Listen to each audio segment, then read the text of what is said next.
Hello सांग माने good morning केमिति अछंती आशा करछि समस्ते बहुत भलरे थिबे। आपण समस्तंकु मो तरफरु जय गुरु ठाकुर डाकुछि आपण भलरे रुहंतु सुस्थरे रुहंतु आपणकर पूरा दिनटी मंगलमय हो आ भलरे भलरे कटि जाओ। तो मु भी भलरे अछि सबदिन भलिया हेइ जा गोटे सुंदर सकाळ आरंभ आ ए सुंदर सकाळर आ गोटे फ्रेश आ नुआ ब्लॉग को मु पुष्प आपण समस्तंकु स्वागत करछि।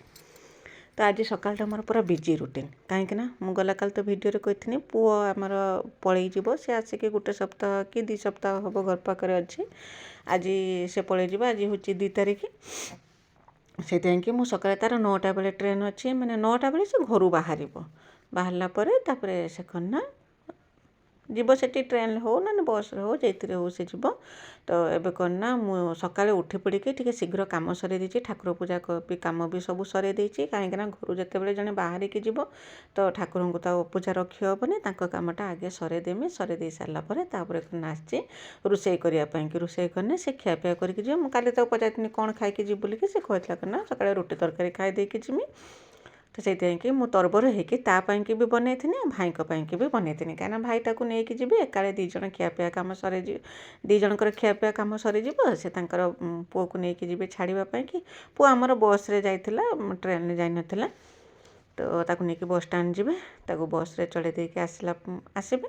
तो से कि 2 जनक केवल 2 जनक ही खाଇବା बनै देथिनी आउ कहारी कि बनै आ छुआ तो तांकर जहाँ पाउथिले खाउथिले सेटा तो कहि हेबनी तांकर किछि हिसाब को आसेनी कहीं जिते बना जाए खाଇବା बना जाए से सैतुर भी टिके टिके खाई दिहंते बस यही रकम गेलन भी ट्यूशन जाइला जो शीघ्र पलि आसला तापर पुओ पूरा रेडी होता खियापिया सरेकी पूरा रेडी होता से बाहरुला बाटे देवाई कि समस्ते आम रेडी होते आज एमती जे मिस्त्री तो आसुले कि आज आसती मिस्त्री कम करने आसती मुझे तरबर सकाळे तार भितर भी मिस्त्री आसी पहुँचन जहाँ किसी असुविधा है ना कहीं मिस्त्री तो 11टा बेलू मिस्त्री खाऊँ जो सकाळे आसुँच चा टे पी दौरान पी देकर कम कर 11टा बेलू खियापिया सब करना पुओ को बाटे देके आसला तापर जाकि मिस्त्री जो आस 2 जण मिस्त्री आसपाई खाଇବା बनैमी।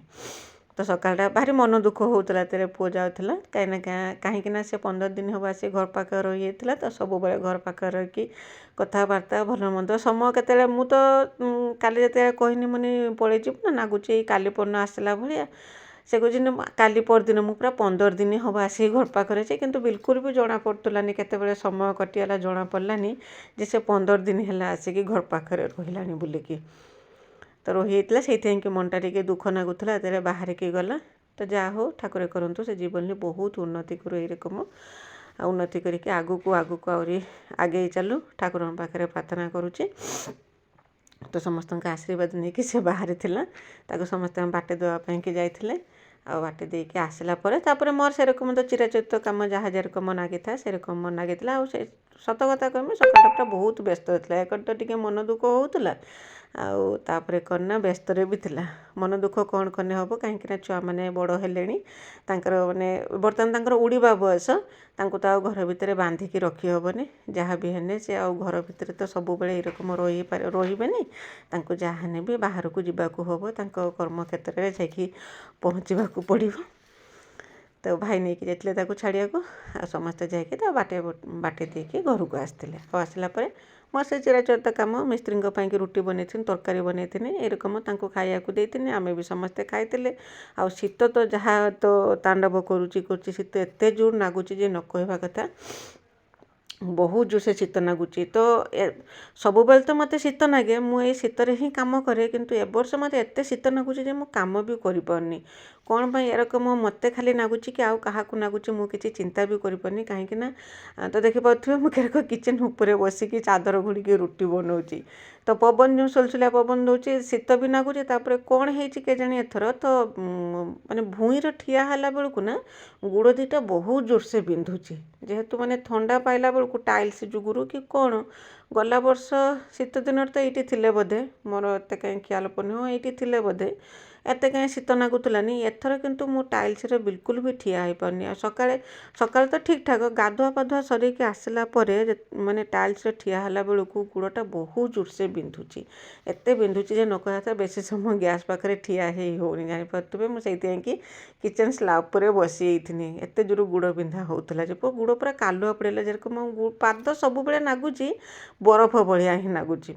ସକ୍ସ ତ ଆଜି ସନ୍ଧ୍ୟାବେଳେ ମୁଁ ତ ଆଉ ମାନେ ନିଜକୁ କଣ୍ଟ୍ରୋଲ୍ କରିପାରିଲିନି, ଏତେ ଜୋର ଗୋଡ଼ ବିନ୍ଧା ହେଲା ଯେ ଯାଇକି ମୋର ସକ୍ସ ନଥିଲା, ଛୁଆଙ୍କ ସକ୍ସ ଯାଇକି ମୁଁ ପିନ୍ଧି ପାରୁନି, ମିକିଲି ସକ୍ସ ଯାଇକି ପିନ୍ଧି ପାରୁନି। ପିନ୍ଧି ପଡ଼ିକି ଯାଇକି ଚଲାବୁଲା କରିଥିଲି, ମୋତେ ଟିକେ ଆରାମ ଲାଗିଥିଲା, ମାନେ ଟିକେ ବିନ୍ଧା ଟିକେ କମ୍ ଲାଗିଥିଲା। ସେଇଠୁ ମୁଁ ଅନୁଭବ କଲି ଯେ ଏ ଥଣ୍ଡା ପାଇଁକି ହିଁ ଗୋଡ଼ଟା ବିନ୍ଧୁଛି। ସକ୍ସ କି ଚପଲ, ଭାଇ ତ କହୁଛନ୍ତି ଗୋଟେ ଆଣିକି ଯେଉଁ ଘର ଭିତରେ ଚପଲ ହେଉ ନହେଲେ ମୋଟା ସକ୍ସ ହେଉ ପିନ୍ଧିବା ପାଇଁକି, କିନ୍ତୁ ମୋର ଅଭ୍ୟାସ ହେଉନି ଚପଲ ପିନ୍ଧିକି ବାହାରେ କାମଧାମ କରିବା, ଭଲ ମନ୍ଦ କରିବା, ସେସବୁର ତ ଅଭ୍ୟାସ ନାହିଁ। ଆଉ ମୋର ଖିଆଲ ବି ପଡ଼ୁନାହିଁ ଯେ ସେସବୁ ଆଣିବା କଥା ବି ମନକୁ ବି କେବେ ବି ଆସିନାହିଁ। ତ ସେଇଦିନ କ'ଣ ନା, ତ ମାନେ ଯେତେବେଳେ ଛୁଆଙ୍କ ସକ୍ସ ପିନ୍ଧିକି ଦେଖିନି ଯେ ମାନେ ମୋତେ ଆରାମ ଲାଗୁଛି ବୋଲିକି, ତାପରେ ମନେ ମନେ ମନସ୍ଥ କରିଛି ଏ ବର୍ଷ ଶୀତଟା ତ ଯାହା ଗଲାଣି କଷ୍ଟମଷ୍ଟେ କରିକି କାଟିଦେଲିଣି, ତ ଆସନ୍ତା ବର୍ଷକୁ ନିଶ୍ଚୟ ମୁଁ ସେଇ ରକମ କିଛି ବ୍ୟବସ୍ଥା କରିମି। ନହେଲେ କ'ଣ ନା ମୁଁ ବିଲକୁଲ ବି ଶୀତ ସମ୍ଭାଳି ପାରୁନାହିଁ, ମାନେ ମୋତେ ବିଲକୁଲ ବି ବରଦାସ୍ତ ହେଉନାହିଁ। ମୁଁ ଯେ ପଖାଳ ଖାଇବା ଲୋକ, ପଖାଳ ଖାଇକି ସମ୍ଭାଳି ପାରୁନାହିଁ ଏରକମ। ତ ମାନେ ପାଟି ସବୁ ବଥା କରି ହେଉଛି। ଆଉ କ'ଣ ନା ବିଶେଷ କରିକି ଗୋଡ଼ ବିନ୍ଧୁଛି, ଏତେ ଜୋର ଗୋଡ଼ ବିନ୍ଧୁଛି ଯେ ଟାଇଲ୍ସରେ ଗୋଡ଼ ପକାଇ ଦେଲା ବେଳକୁ ତ ଗୋଡ଼ ବିନ୍ଧୁଛି, ଆଉ ପ୍ରବଳ ଶୀତ ଲାଗୁଛି। ତ ଶୀତ ତ ଆଉ ଅଳ୍ପ ଦିନ ରହିଲା, ମାସେ କି 1.5 ମାସ ରହିଲା ଶୀତ। ତ ଦେଖିବା କ'ଣ ହେଉଛି। ତାପରେ କ'ଣ ନା, ମୁଁ ରୁଟି ତରକାରୀ କରିକି ତାଙ୍କୁ ଦେଇଥିନି ଖାଇବାକୁ, ଆଉ ଆମେ ବି ସମସ୍ତେ ଖାଇ ଦେଇଥିଲେ। ଭାଇ ବି ପୁଅକୁ ଛାଡ଼ିକି ପଳେଇ ଆସିଥିଲେ। ତ ଦେଖିପାରୁଥିବେ ମିସ୍ତ୍ରୀ କେରକ କାମ କରୁଥିଲେ। ମିସ୍ତ୍ରୀ ସିନା କାମ କରିଦେଇକି ଚାଲିଗଲେ, କିନ୍ତୁ ଆମର ଗୋଟିଏ ପ୍ରୋବ୍ଲେମ୍ ହେଇଛି। ଟିଅଲଟା ଯେ ଆମର କ'ଣ ନା ଥିଲା, ଛୋଟ ହେଇକି ଥିଲା, ତାକୁ କ'ଣ ନା ଉଞ୍ଚା କରାହେଲା, ନହେଲେ ଢଳେଇ ପଡ଼ିବନି, ଟିଅଲଟା ପୁରା ନିଚା ହେଇଯିବ, ମାଡ଼ି ହେବନି। ତାକୁ କ'ଣ ନା ଉଞ୍ଚା କରାହେଲା, ଯେରକମ ଉଞ୍ଚା କରିଦିଆ ହେଲା, ଟିଅଲରୁ ବିଲକୁଲ ବି ପାଣି ବାହାରିଲାନି। ତ ଏଇଟା ଗୋଟେ ସମସ୍ୟା ହେଇଗଲା। ଯଦି ପାଣି ନ ବାହାରିବ, ଯଦି ଢଳେଇ ପଡ଼ିଯିବ, ଯଦି କିଛି ଅସୁବିଧା ହେଇଥିବ, ପୁଣି କ'ଣ ନା ସେଇଟା ଫଟା ହେଇଯିବ। କଂକ୍ରିଟଟା ଯେତେବେଳେ ମାନେ ଢଳେଇଟା ଫଟା ହେଇକି ପୁଣି ସଜ ହେବ। ତ ସେଇଥିପାଇଁ କି ଆଜି ଦିନମାନ ମିସ୍ତ୍ରୀ ତ ସେପଟେ କାମ କରୁଥିଲେ, ଦିନମାନ ବାବା ଭାଇ ଦେଖୁଥିଲେ ଯେ ଟିଅଲର କେଇଠି କ'ଣ ଅସୁବିଧା ହେଇଛି। ହୁଏତ ତାଙ୍କ ଭିତରେ ମାନେ 2 ଜଣ ଠିକ୍ଠାକ୍ କରିପାରନ୍ତି, କିନ୍ତୁ ନାଗିଥିଲେ ଦିନ ସାରା। 3ଟା ହେଇଯାଇଥିଲା ଖାଇଲା ବେଳକୁ, କିନ୍ତୁ ଟିଅଲ ଆମର ଠିକ୍ ହେଇପାରିଲା ନାହିଁ। ଯେପର୍ଯ୍ୟନ୍ତ ଟିଅଲ ଥିଲା ତ ଠିକ୍ଠାକ୍ ଚାଲିଥିଲା।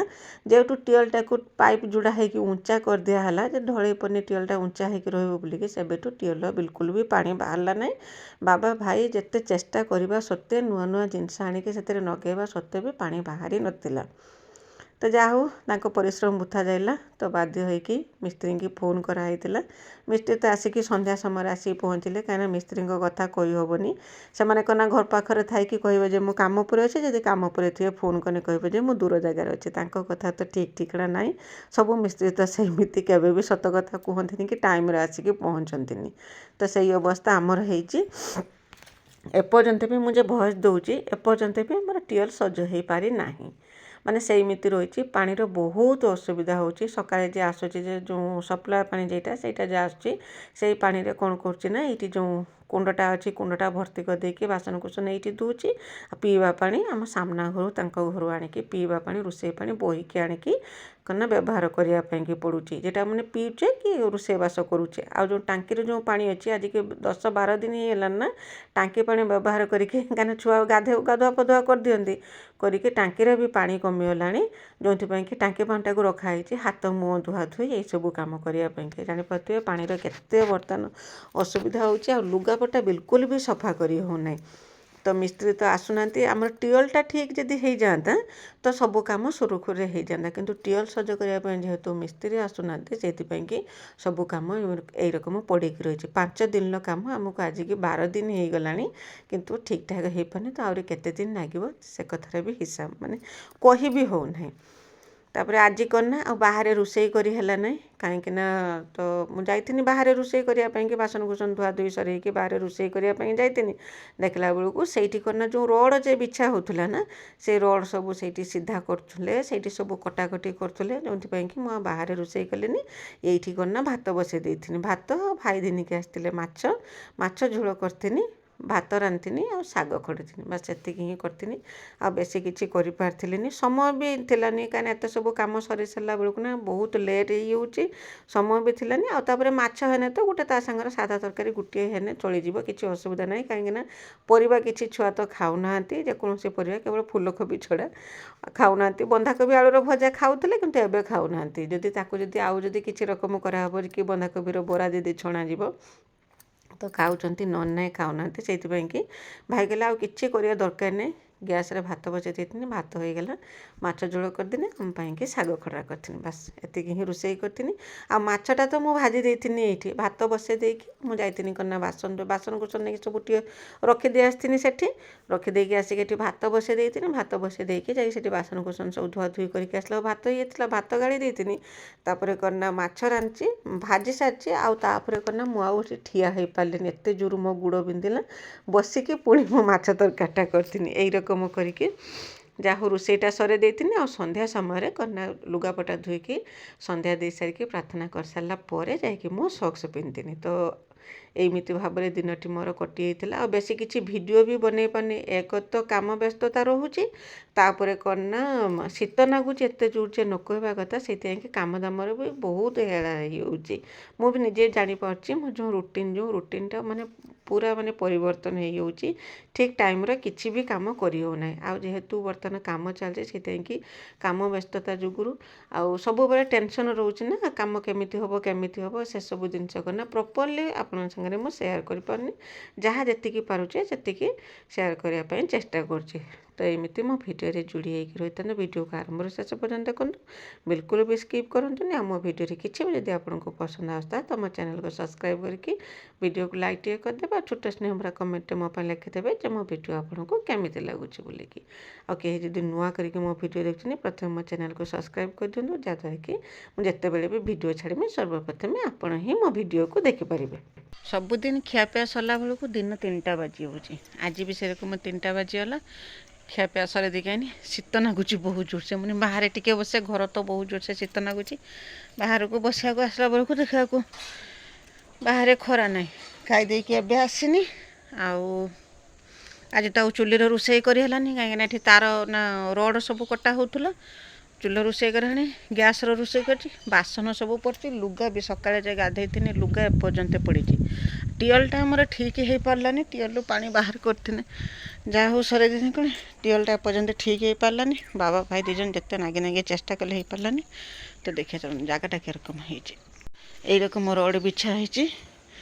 କାଲି ତ କହୁଛନ୍ତି ୟାପରେ ଢଳେଇ ପଡ଼ିବ ବୋଲିକି ତ ମିସ୍ତ୍ରୀ ଆସିନା ଜଣାପଡ଼ିବ ମିସ୍ତ୍ରୀଙ୍କ କଥା କହି ହେଉନି ଯେ 5 ଦିନର କାମକୁ ଏଠି ଆଜିକି ନଗେଇକି 10 ଦିନ ହେଇଗଲା ଆଉ ବାସନ ଆଣିକି ଏଇଠି ରଖିଦେଇଛି ଲୁଗା ସେଠି ବାଲ୍ଟିରେ ଅଛି ପାଣି ବି ସରିଲାଣି ଟିଅଲରୁ ବିଲକୁଲ ପାଣି ବାହାରୁନି ଯାହା ବି ଅଳ୍ପ ସ୍ୱଳ୍ପ ବାହାରୁଥିଲା ଟିଅଲରୁ ଆଉ ପାଣି ବାହାରୁନି ବାଲ୍ଟି ବସେଇକି ପାଣି ଆଣିବା ହେଉଥିଲା ଯାକୁ ଆଉ ଆଣି ହେଉନି ପିଇବା ପାଣି କି ଅସୁବିଧା ତ ରୋଷେଇ ପାଇଁ ଲୁଗାପଟା ପାଇଁ ଭାରି ଅସୁବିଧା ପାଣି ନହେଲେ କ'ଣ କରିବା ପାଣି ତ ହେଲା ସବୁକିଛି ଚୁଲି ନହେଲେ ଏଇଠି ଯାହା କରିକି ଇଟା ଦେଇକି ନହେଲେ ରାନ୍ଧି ହେଉଛି ପାଣି ନହେଲେ କ'ଣ କରିବି ସେଇପଟେ ଆମ ଯାହାର ଟିଅଲ ପାଖକୁ ଯାଇକି ସେଇଠୁ ପାଣି ଆଣିକି ଆଜି ଦିନ ସାରା ରୋଷେଇବାସ କରିଛି ପିଇବା ପାଣି ସବୁ କରିଛି ଲୁଗାପଟା ସବୁ ମଳି ହେଇଗଲାଣି ସଫା ବି କରି ହେଉନାହିଁ ଦେଖିବା କେତେ ଦିନ ଲାଗୁଛି କାଲି ଯଦି ଢଳେଇ କାମଟା ଯଦି ସରିଯିବ ତାହେଲେ ସୁବିଧା ଟିକେ ହେଇପାରିବ ଦେଖିବା କ'ଣ ହେଉଛି ତ ଅବସ୍ଥା ତ ଏଇରକମ ଦେଖିଲେ ତାପରେ କନା ଠିକ୍ 4:30 ପାଖାପାଖି ହେବ ମିସ୍ତ୍ରୀ ଆସିକି ପହଞ୍ଚିଲେ ବହୁ ଚେଷ୍ଟା କରିସାରିଲା ପରେ ବି 8ଟା ପାଖାପାଖି ସମୟ ହେଇଯାଇଥିଲା କିନ୍ତୁ ଟିଅଲଟା ସଜ ହେଇପାରିନଥିଲା ପୁଣି ସେଟାକୁ ଗାତ ଖୋଳିବା ପାଇଁକି ପଡ଼ିବ ଯେଉଁଟାକି ଭିତରୁ କ'ଣ ଖରାପ ହେଇଛି ଉପରେ କିଛି ବି ଖରାପ ହେଇନଥିଲା ଯାହା ସବୁ ଦେଖିଲେ ତାପରେ କ'ଣ ଏଇଥିପାଇଁକି ମୁଁ ସେଦିନ ଭିଡ଼ିଓ ଛାଡ଼ି ପାରିଥିଲିନି ଆଉ ଏଟା